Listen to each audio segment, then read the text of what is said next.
Assalamualaikum warahmatullahi wabarakatuh. Baiklah, kami dari kelompok 2 yang beranggotakan Wiga Anggraini, Muhammad Ispihan, Nur Afni, Etron Wenda, Muhammad Dewa Zulki, dan Bunga Anggraini Rahayu akan membahas tentang model-model penilaian dalam pembelajaran bahasa Indonesia kelas tinggi di sekolah dasar yang diampu oleh dosen Bapak Hadrus Eko Kuntarto MPD Mkom Eng.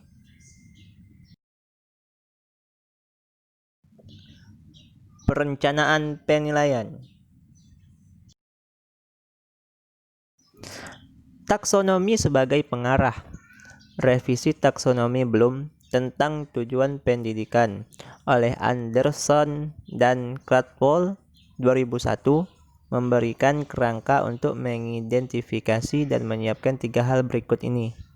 A. Tujuan pembelajaran. B. Kegiatan pembelajaran. Serta C. Metode penilaian. Taksonomi bisa juga membantu guru memilih aktivitas yang paling bisa digunakan untuk mencapai tujuan-tujuan pembelajaran. Taksonomi bisa digunakan untuk mengalih fokus Anda dari berbagai aktivitas ke hasil akhir tujuan pembelajaran. Taksonomi juga berguna untuk mempersiapkan prosedur dan instrumen penilaian yang selaras dengan tujuan dan aktivitas pembelajaran. Taksonomi berdimensi ganda yang dibahas pada bagian ini memiliki 4 manfaat. Pertama, mengidentifikasi berbagai hasil belajar yang diharapkan, yakni tujuan pembelajaran di luar kategori mengingat. Kedua, merencanakan kegiatan pembelajaran yang memberikan sumbangan terhadap berbagai jenis pembelajaran bermakna yang relevan dengan tujuan pembelajaran. Yang ketiga, merencanakan metode penilaian yang sesuai dengan tujuan dan aktivitas pembelajaran. Dan yang keempat, mengecek keselarasan antara tujuan pembelajaran, kegiatan pembelajaran, dan metode penilaian. Jika tidak terdapat keselarasan dari ketiga unsur tersebut, maka penilaian yang valid tidak akan pernah bisa diperoleh.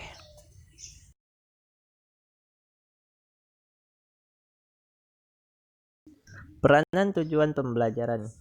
Tujuan pembelajaran yang dirumuskan dengan baik memberikan penjelasan tentang hasil pembelajaran yang diharapkan, yakni dalam arti jenis penampilan yang siswa bisa tunjukkan untuk membuktikan bahwa mereka sudah mencapai pengetahuan, pemahaman, atau keterampilan yang dijelaskan oleh tujuan.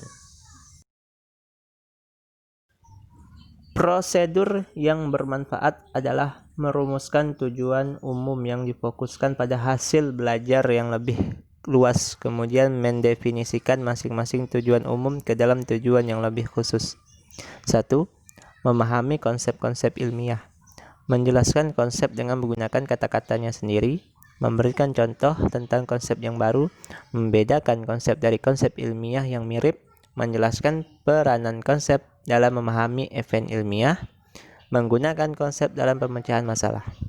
Hasil akhir belajar yang spesifik yang diurutkan di bawah tujuan umum tidak dimaksudkan sebagai tujuan yang lengkap, tetapi harus mengandung contoh-contoh yang representatif dari jenis performa yang akan kita terima sebagai bukti bahwa tujuan pembelajaran telah tercapai.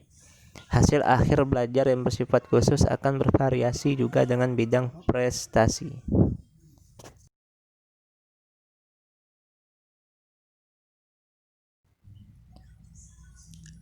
Adapun petunjuk dalam menyatakan tujuan sampel, rumusan standar isi, taksonomi tujuan pembelajaran yang direvisi, publikasi organisasi pendidikan, buku petunjuk guru yang melengkapi buku teks siswa, buku-buku. Selanjutnya,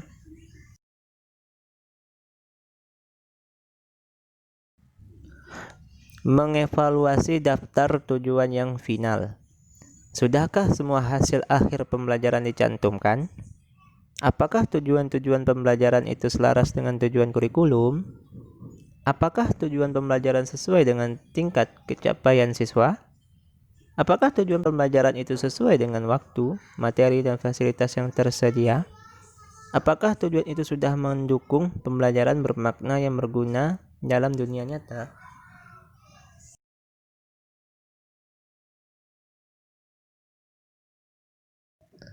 Selanjutnya, menyiapkan penilaian. Apakah tes awal diperlukan? Dengan memperhatikan isi dan metode pembelajaran, Anda bisa menilai apakah pembelajaran prasyarat diperlukan atau tidak. Hal ini mungkin cukup dengan cara memastikan apakah siswa bisa memahami ide yang terkandung dalam sebuah teks atau tidak. Jenis penilaian apa yang dibutuhkan selama proses pembelajaran. Jika penilaian akan digunakan untuk memonitor serta mengembangkan kualitas belajar siswa, maka penilaian itu harus direncanakan bersamaan dengan pembuatan RPP. Jadi penilaian apa yang dibutuhkan pada akhir pembelajaran. Guru perlu memastikan tingkat pencapaian tujuan pembelajaran agar nilai diberikan. Keterampilan bisa disertifikasi.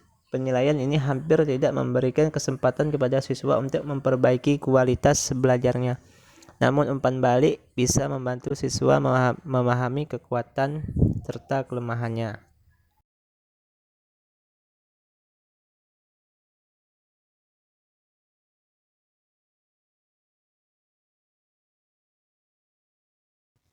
Validitas dan reliabilitas dalam rencana penilaian.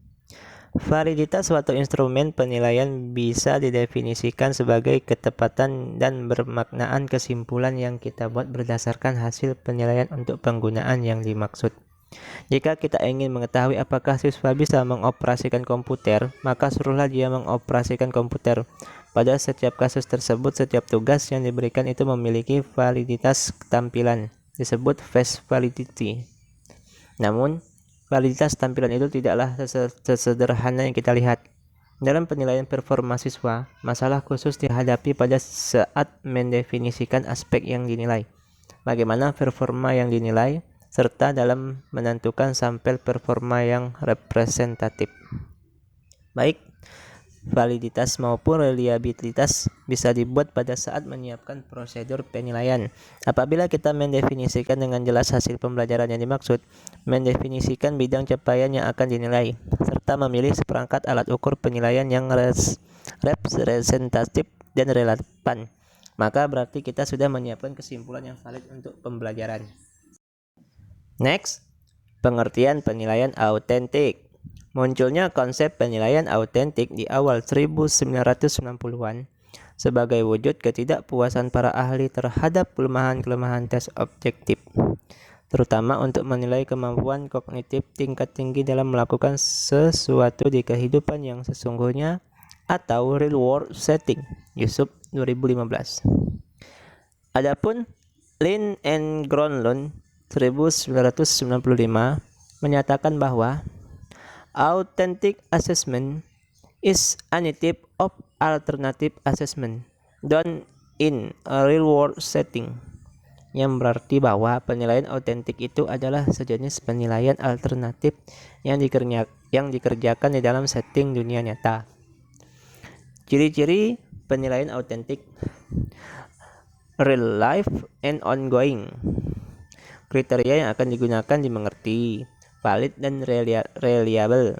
Peserta didik merancang sendiri tugasnya, mengembangkan dan mengutamakan kemampuan berpikir tingkat tinggi, autentik dalam situasi nyata, komprehensif dan terintegritas, menekankan proses dan produk, mengutamakan fakta dan bukti langsung. Adapun format penilaian autentik: A. Tes yang menghadirkan benda atau kejadian asli ke hadapan siswa. B. Tugas keterampilan, tugas investigasi sederhana dan tugas investigasi terintegrasi. C. Format rekaman kegiatan belajar siswa, misalnya portofolio, interview, daftar cek, presentasi, oral, dan debat. Selanjutnya, langkah-langkah yang dilakukan untuk merencanakan penilaian autentik sebagai berikut. Pertama, tentukan tujuan penilaian. 2. Jelaskan tujuan instruksional yang akan diuji. 3. Rencanakan cara untuk mengumpulkan bukti prestasi belajar peserta didik atau tujuan tersebut. 4. Lakukan penilaian autentik terhadap peserta didik. Yang kelima, gunakan kriteria yang sudah dibuat dengan jelas untuk mengevaluasi penilaian. Di sebelah kanan ada contoh rubrik keterampilan berbicara. Ini contohnya.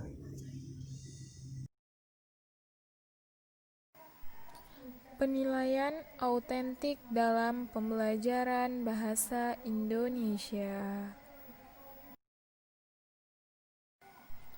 Pengertian penilaian autentik.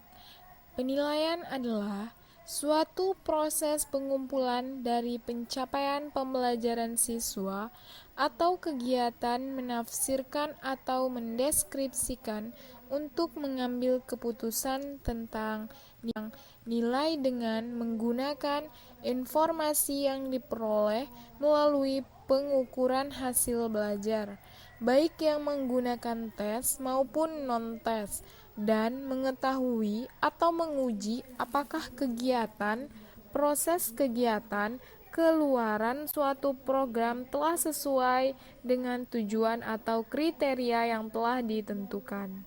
Penilaian autentik adalah bentuk penilaian saat para siswa diminta untuk melakukan tugas-tugas nyata yang menunjukkan atau menggambarkan penerapan pengetahuan dan keterampilan penting yang bermakna. Aspek penilaian autentik.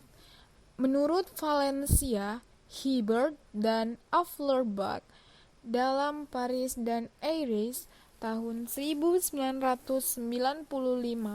mengemukakan 4 aspek utama yaitu A. Penilaian autentik konsisten terhadap praktik-praktik kelas. Yang B.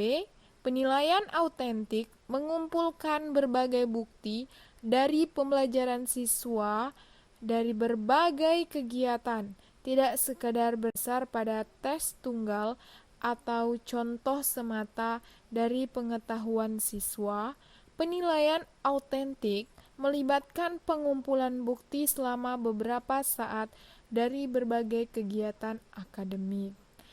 Yang C, penilaian autentik melibatkan pembelajaran dan pengajaran antar partisipan. Penilaian ini fungsional, bermanfaat, dan bermakna. Yang D, penilaian autentik menunjukkan nilai-nilai, standar, dan kontrol setempat.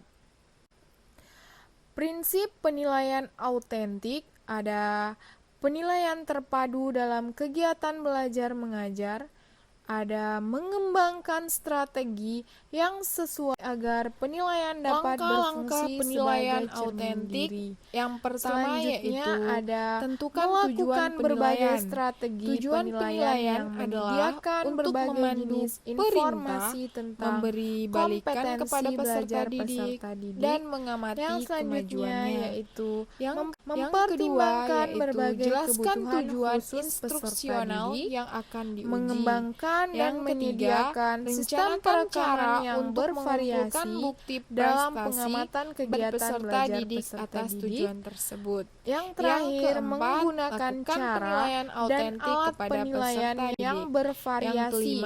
Gunakan kriteria yang sudah dibuat dengan jelas untuk mengevaluasi portofolio, unjuk kerja, proyek, ataupun tingkah penilaian autentik dalam kaitannya dengan penilaian formatif dan sumatif. Dalam menerapkan standar kompetensi, guru harus yaitu mengembangkan matriks kompetensi belajar yang menjamin pengalaman belajar yang terarah. Selanjutnya, mengembangkan penilaian autentik berkelanjutan yang menjamin pencapaian dan penguasaan kompetensi. Penilaian autentik pada hakikatnya adalah penilaian formatif yang dilakukan selama proses belajar. Namun demikian, penilaian autentik dapat digunakan untuk penilaian sumatif.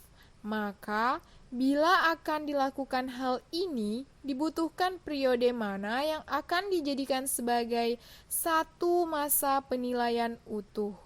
Misalnya, apakah tiap catur bulan, tiap tengah semester, atau tiap semester. Periodisasi ini penting karena hasilnya harus dikomunikasikan kepada pihak terkait, salah satunya yaitu orang tua. Haryono 2009. Landasan teoritis tentang belajar bahasa dan strateginya. Menurut Brin dan Candlin tahun 1980 menyatakan bahwa belajar bahasa adalah belajar bagaimana untuk berkomunikasi sebagai anggota dari kelompok sosial budaya tertentu.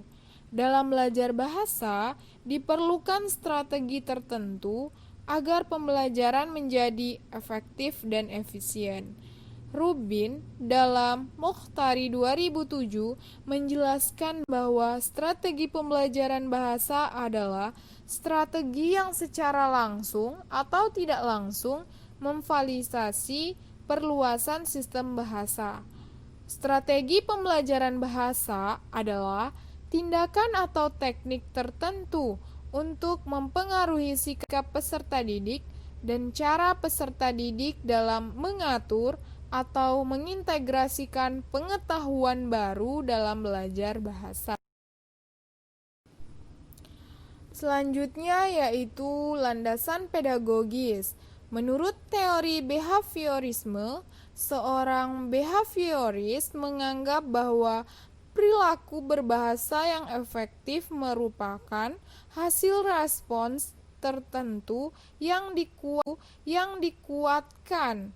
Respon ini akan menjadi kebiasaan atau terkondisikan, baik respons yang berupa pemahaman atau respons yang berwujud ujaran.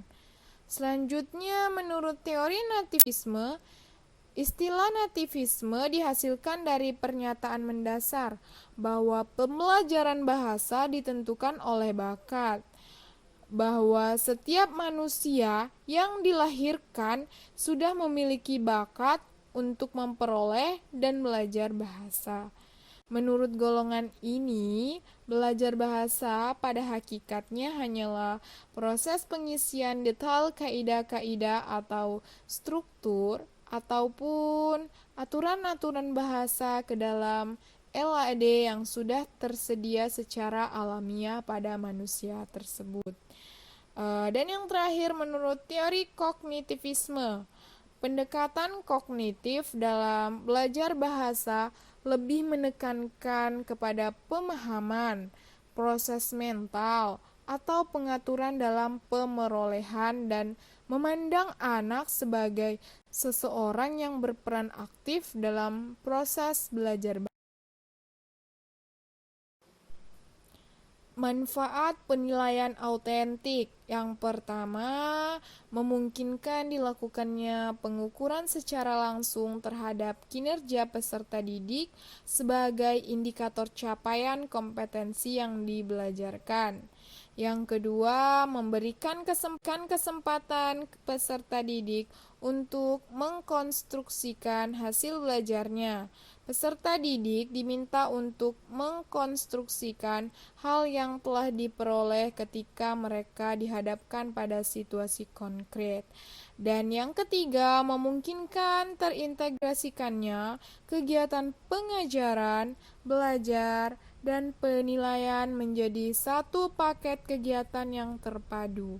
Sehingga pada saat peserta didik dihadapkan pada suatu topik, peserta didik juga diminta untuk berunjuk kerja mempraktikkannya dalam sebuah situasi konkret yang sengaja diciptakan.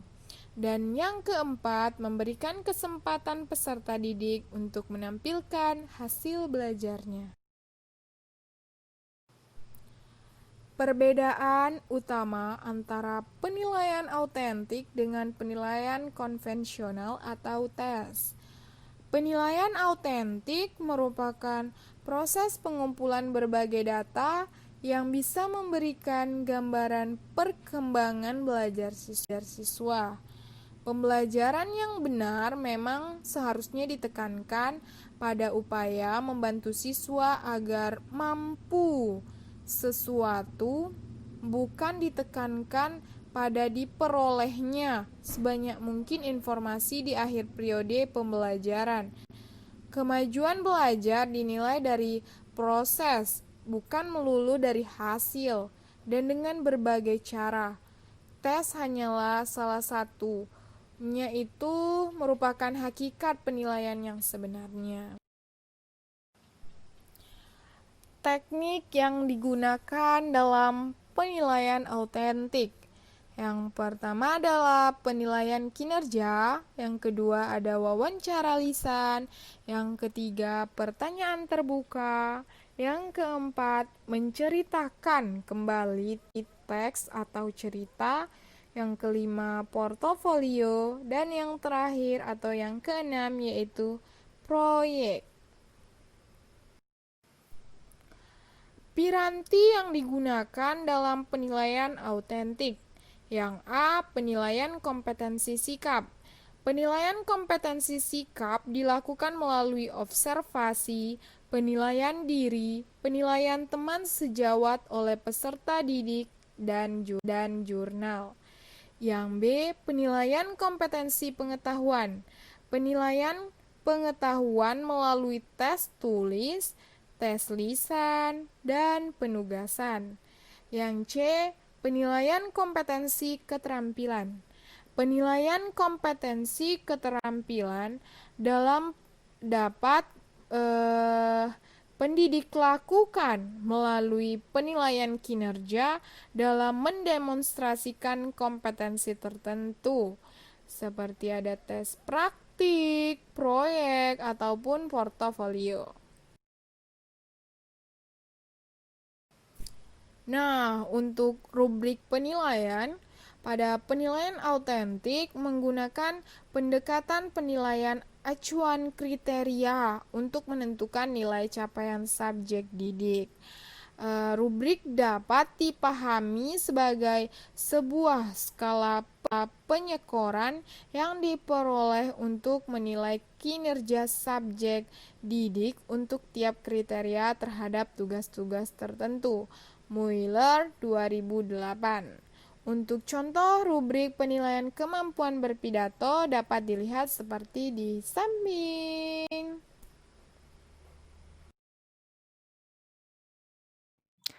Selanjutnya, penilaian dalam pembelajaran bahasa Indonesia di sekolah dasar.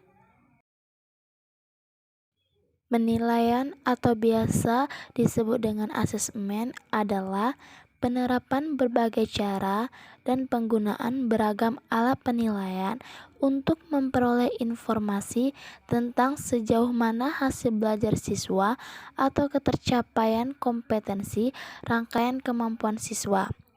Teknik penilaian yang digunakan harus disesuaikan dengan karakteristik indikator, standar kompetensi dasar, dan kompetensi.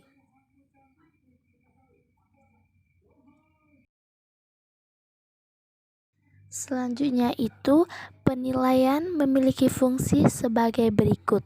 Yang pertama, menggambarkan sejauh mana seorang siswa telah menguasai suatu kompetensi. Yang kedua, mengevaluasi hasil belajar siswa dalam rangka membantu siswa memahami kemampuan dirinya. Yang ketiga, menemukan kesulitan belajar dan kemungkinan prestasi yang bisa dikembangkan siswa.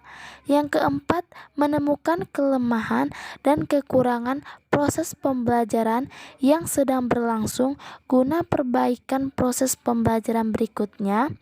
Dan yang terakhir itu sebagai kontrol bagi pendidik dan satuan pendidikan tentang kemajuan. Selanjutnya tentang penilaian pembelajaran bahasa Indonesia. Penilaian pembelajaran bahasa Indonesia itu terdiri dari 3 macam. Yang pertama itu tes tertulis, yang kedua penilaian kinerja atau performance, dan yang terakhir itu portofolio. Berikut pemaparan tentang penilaian pembelajaran bahasa Indonesia. Yang pertama itu tes tertulis. Penilaian tertulis biasanya diadakan untuk waktu terbatas dan dalam kondisi tertentu. Yang kedua itu penilaian kinerja atau biasa disebut dengan performance. Penilaian kinerja adalah penilaian berdasarkan hasil pengamatan penilai terhadap aktivitas siswa sebagaimana yang terjadi. Penilaian dilakukan terhadap kinerja, tingkah laku, atau interaksi siswa. Dan yang terakhir itu portofolio. Portofolio menurut Giner dan kawan-kawan pada tahun 1991 halaman 41 adalah systematic collection by both student and teacher, atau koleksi atau kumpulan sistematik karya yang dikembangkan oleh guru dan siswa. Adapun tujuan evaluasi pengajaran bahasa dan sastra Indonesia menurut Kosadi dan kawan-kawan pada tahun 1994 ialah sebagai berikut.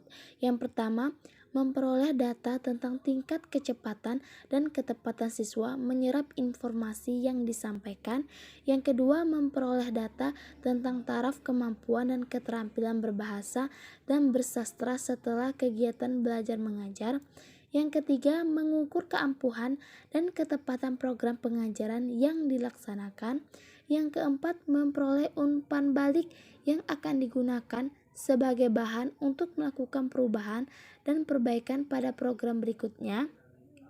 Yang kelima, memperoleh data yang akan digunakan sebagai pedoman pengelompokan siswa sesuai dengan kemampuan dan keterampilan berbahasa. Yang keenam, menentukan taraf, bakat, minat, dan perhatian siswa terhadap pelajaran bahasa dan sastra Indonesia. Yang ketujuh, menentukan jurusan atau program yang sesuai dengan bakat dan kemampuan siswa berbahasa Indonesia. Yang kedelapan, menentukan perlu tidaknya merencanakan dan melaksanakan pengajaran khusus atau pengajaran ulang atau biasa yang disebut dengan remedial teaching. Dan yang terakhir itu merupakan data laporan kepada pihak terkait, orang tua misalnya, melalui buku rapor dan menentukan naik atau tidaknya atau lulus tidaknya siswa pada suatu program pendidikan. Selanjutnya, penilaian kemampuan mendengarkan atau menyimak. Pemanfaatan media pembelajaran bukanlah suatu hal yang berdiri sendiri. Media pembelajaran dalam hal ini merupakan alat agar siswa dapat belajar secara lebih efektif. Ada beberapa hal yang perlu diperhatikan dalam menentukan bahan atau wacana yang digunakan untuk bahan tes menyimak, yaitu sebagai berikut. Yang pertama, tingkat kesulitan wacana. Yang kedua, isi cakupan wacana. Dan yang terakhir itu jenis-jenis wacana. Berikut ini beberapa bentuk tes menyimak, yaitu sebagai berikut. Yang pertama, menuliskan kata baku yang disimakkan. Yang kedua, menuliskan kata yang mirip bunyi dan berbeda maknanya dalam kalimat. Dan yang terakhir itu pemahaman wacana. Selanjutnya, penilaian kemampuan berbicara. Keterampilan berbicara mempunyai banyak kesamaan dengan keterampilan mengarang. Keduanya merupakan keterampilan produktif yang bersifat terpadu. Adapun komponen-komponen keterampilan berbicara yaitu yang pertama penggunaan bahasa lisan, yang kedua penggunaan isi pembicaraan, yang ketiga penguasaan teknik dan penampilan berbicara. Ada beberapa contoh bentuk tes berbicara menurut Nurgiantoro pada tahun 1988 dapat dilakukan melalui bentuk sebagai berikut. Yang pertama, pembicaraan berdasarkan gambar, yang kedua wawancara, yang ketiga bercerita, yang keempat berpidato, dan yang terakhir berdiskusi. Penilaian kemampuan membaca. Kegiatan membaca merupakan aktivitas mental memahami apa yang dituturkan pihak lain melalui sarana tulisan. Dalam kegiatan membaca diperlukan pengetahuan tentang sistem penulisan, khususnya menyangkut huruf dan ejaan. Kecepatan efektif membaca atau KEM menurut Ahmad Slamet H. pada tahun 1997, kecepatan yang dicapai pembaca berdasarkan rumus banyaknya jumlah kata dibagi panjangnya waktu yang diberikan dan persentase skor yang diperoleh. Membaca nyaring berkaitan dengan kecepatan dan keakuratan siswa dalam membaca teks. Berikut penyusunan teks membaca nyaring dapat ditempuh dengan cara sebagai berikut. Yang pertama, guru memilih bacaan dari buku teks yang telah ada. Yang kedua, panjang teks bacaan sesuai dengan kondisi siswa. Yang ketiga, untuk kelas tinggi sekitar 200 kata. Yang keempat, kegiatan tes dilakukan dengan cara siswa disuruh membaca teks dengan keras dan guru mengidentifikasi kesalahan-kesalahan yang dilakukan siswa dalam membaca. Kesalahan atau anak yang berkesulitan membaca nyaring menurut Abdurrahman pada tahun 1999 halaman 209 dapat dilihat dalam perilaku sebagai berikut. Yang pertama, menunjuk tiap kata yang sedang dibaca. Yang kedua, menelusuri tiap baris yang sedang dibaca dari kiri ke kanan dengan jari. Yang ketiga, menggerakkan kepala bukan matanya. Yang keempat, menempatkan buku terlalu dekat dengan mata atau letaknya aneh. Yang kelima, baca tanpa ekspresi. Dan yang keenam, melafal, intonasi terdengar datar. Selanjutnya, penilaian kemampuan menulis. Aktivitas menulis merupakan suatu bentuk manifestasi kemampuan berbahasa paling akhir dikuasai pembelajaran bahasa. Unsur-unsur yang menjadi bahan penilaian pengajaran menulis menurut Suhendar dan kawan-kawan pada tahun 1997 halaman 17 ada 4 unsur-unsurnya. Yang pertama itu isu karangan, yang kedua bentuk karangan, yang ketiga gramatika, dan yang keempat ejaan. Penilaian perkembangan kemampuan menulis siswa sekolah dasar dapat dilakukan dengan menggunakan berbagai ragam teknik berikut. Yang pertama, tugas menyusun alinea atau teks objektif. Yang kedua, menulis berdasarkan rangsangan visual.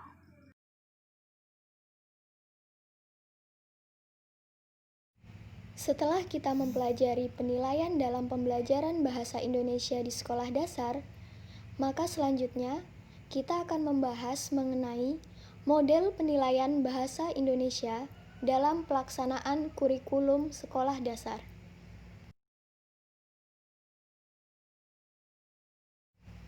Yang pertama yaitu pendidikan.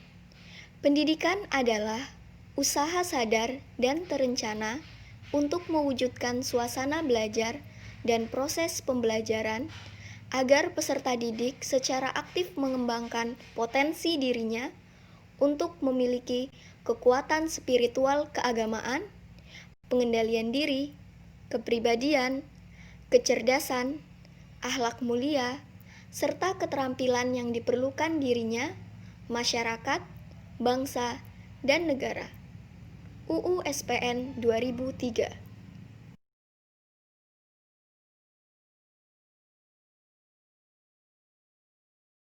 Selanjutnya, Peraturan Pemerintah Nomor 19 Tahun 2005 tentang penilaian yang tercantum pada bab 4 pasal 22 ayat 1 dan Permendiknas Nomor 20 Tahun 2007 tentang penilaian, huruf C tentang teknik dan instrumen penilaian. Bahwa butir 1, penilaian hasil belajar oleh pendidik menggunakan berbagai teknik penilaian, berupa tes, observasi, penugasan perseorangan atau kelompok, dan bentuk lain yang sesuai dengan karakteristik kompetensi dan tingkat perkembangan peserta didik. Butir 2, teknik tes meliputi tes tertulis, tes lisan, dan tes praktik atau tes kinerja. Dan yang terakhir, butir ketiga, teknik observasi atau pengamatan yang dilakukan selama pembelajaran berlangsung dan atau di luar kegiatan pembelajaran. Selanjutnya yaitu kompetensi dalam standar isi, di mana kompetensi adalah perpaduan antara pengetahuan, keterampilan, dan sikap. Competence encompasses a combination of knowledge, skills, and behaviors utilized to improve performance. Wikipedia 2009a. Kompetensi-kompetensi minimal yang ada dalam standar isi yang diatur dalam Permendiknas nomor 22 tahun 2006 yang harus dicapai peserta didik dalam lingkup pendidikan dasar dan menengah dipetakan oleh pemerintah dan dikategorikan berdasarkan satuan pendidikan, kelas, semester, mata pelajaran, standar kompetensi, dan kompetensi dasar. Selanjutnya yaitu jabaran standar isi. Menurut Yahya Nursidik tahun 2009, keberadaan silabus penting karena akan bermanfaat sebagai pedoman bagi pengembangan pembelajaran lebih lanjut, yaitu penyusunan RPP. RPP atau Lesson Plan meliputi penjelasan lebih rinci daripada uraian di silabus. Guru, kepala sekolah, dan komite sekolah secara bersama menyusun kurikulum sekolah berdasarkan standar isi yang disesuaikan dengan kepentingan daerah dan lingkungan sekolah, dan kurikulum ini dikenal dengan kurikulum tingkat satuan pendidikan yang dikenal dengan KTSP atau School Based Curriculum. Selanjutnya yaitu contoh silabus bahasa Indonesia kelas 4.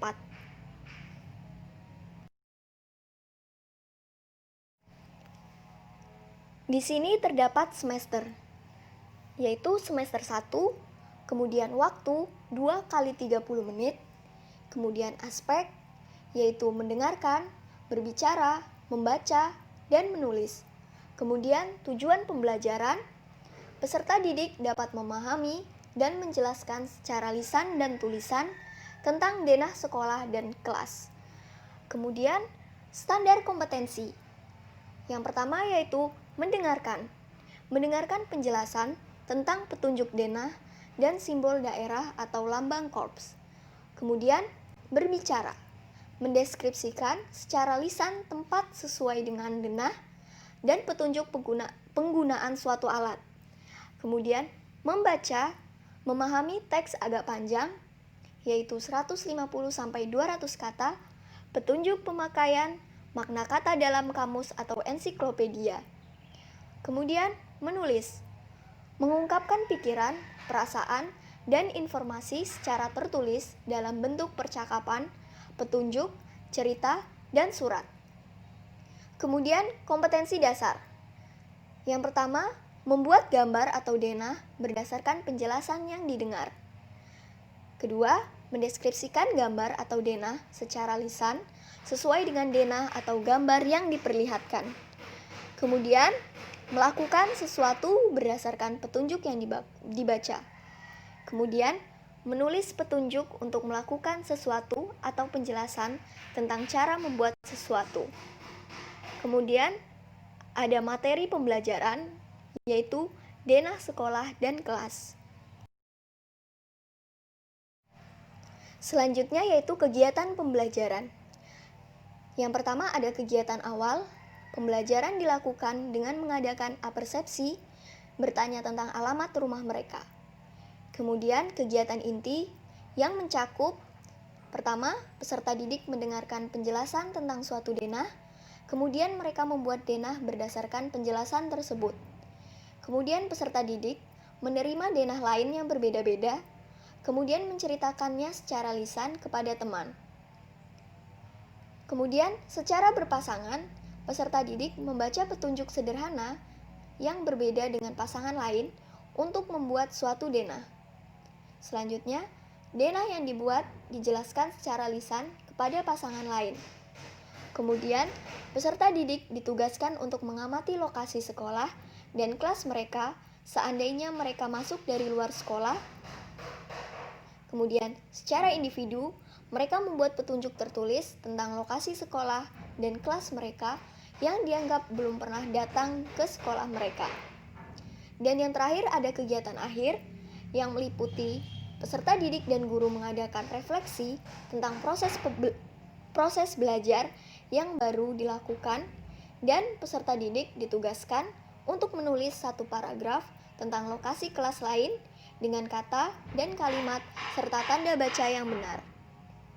Kemudian ada indikator yang harus tercermin dalam mendeskripsikan secara lisan dan tulisan tentang denah sekolah dan kelas.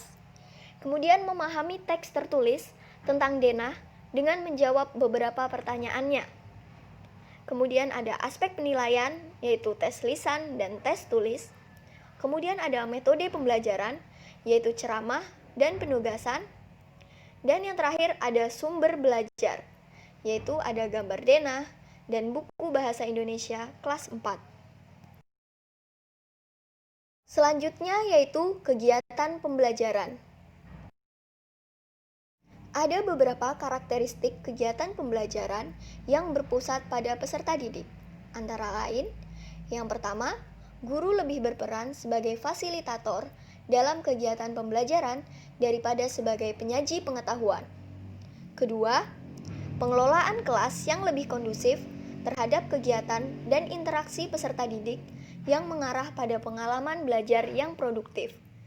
Dan yang ketiga, peserta didik aktif dalam kegiatan yang berkaitan dengan pembelajaran daripada hanya duduk manis dan pasif selama kegiatan belajar berlangsung di dalam kelas. Selanjutnya, ilustrasi proyek cara belajar siswa aktif atau CBSA. Pelaksanaan CBSA di sekolah dasar yang menjadi objek penelitian dapat dikatakan baik karena adanya keterlibatan peserta didik yang tinggi untuk aktif dan kreatif selama pembelajaran berlangsung. Selanjutnya yaitu proses penilaian. Kebijakan yang tertuang dalam lampiran Permendiknas nomor 20 tanggal 11 Juni 2007 tentang standar penilaian pendidikan dijelaskan bagaimana sebaiknya melaksanakan proses penilaian yang sesuai dengan tuntutan standar kompetensi dan kompetensi dasar. Selanjutnya yaitu kesiapan sekolah. Dalam melaksanakan sistem penilaian sesuai dengan aturan yang berlaku, yang tertuang di dalam lampiran Permendiknas nomor 20 tahun 2007, mulai dari menyusun kisi-kisi, penyusunan butir-butir soal berbasis kompetensi, serta merancang buku rapor yang dapat mengakomodasi berbagai nilai yang menggambarkan pencapaian kompetensi oleh peserta didik.